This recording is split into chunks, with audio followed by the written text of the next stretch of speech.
Hi guys, Alec Peirce at the ranch with another interesting idea for you. And again, as is often the case, this idea came from a problem. I needed to weigh the tongue. I needed to find the tongue weight of my trailer. Okay, because I know how much my F-150 will carry for tongue weight, but I didn't know for sure what the tongue weight in the trailer was. Certainly once the propane and the batteries and the water and everything, I wanted to know what the tongue weight of the trailer was. Okay, the manufacturer says it's whatever, but you know, I'm a little bit weird. I wanted to know what it was. So I had to figure, how do I measure the tongue weight? Well, lots of people had ideas, and they said, well, you put a piece of 2x4 under the hitch and put it on a bathroom scale and like that. Well, bathroom scales go to 300 pounds maximum, and the tongue weight could have been somewhere, it could have been 400, 500, 600 pounds.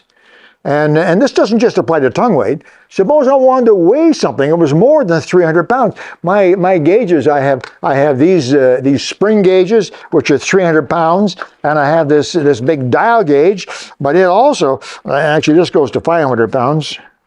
But anyway, there's a limit. Suppose I wanted to weigh something that was a lot more than that. How do I do that? I have several of these. But how do I do that? I went on to Google and I went on to YouTube. Nowhere could I find how to weigh something that is heavier than your gauge. I even went on and I tried to search for, if I have two gauges, how do I weigh something that's heavier than the weight rating of the gauge? And so I said, I'll figure it out myself. So I figured there's two ways that you can hook up gauges like this. Let me show you what I did. First of all, I needed to weigh myself. So I don't know if you can see that, Kevin, but that said 0 now. And can you get in there close enough to see what's happening here? There's a 200 there, and I weigh about 175. So when I step on this, that red indicator is going to come down to about here. Okay, let's see if I'm right. And this is a little tricky because I got to balance myself on my tricky foot, like so. And put my weight on there, and let's see what happens. Okay, here we go.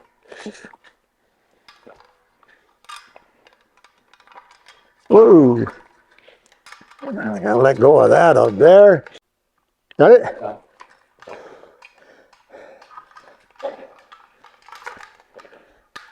Okay. So I've established that then with this, I weigh about 175. So when I sit on this single gauge, it shows 175.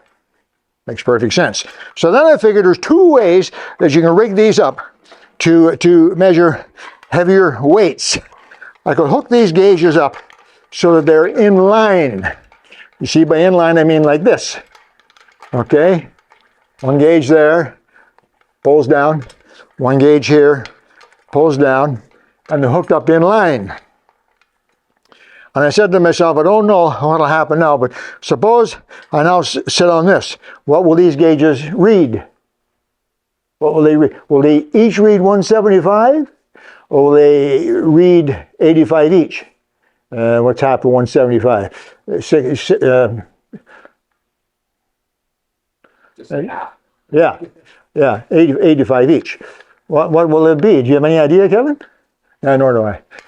So, I'm going to get this up higher first. I got this mounted on my my fantastic chain hoist, which I absolutely love. I have an overhead trolley and a chain hoist on it. I tell you, that's been pretty handy over the years. Okay, here we go. Let's see what happens now. So I got these two spring scales, and I've got them hooked up. This is actually what's called in series. All right, one hooks to the other one, and they both hang down. Now let's see what happens now. So now I'm going to try this again. I'll get this a little bit higher. All right, so let's see what happens now, huh? This is one way that I can see if I can weigh something really, really heavy.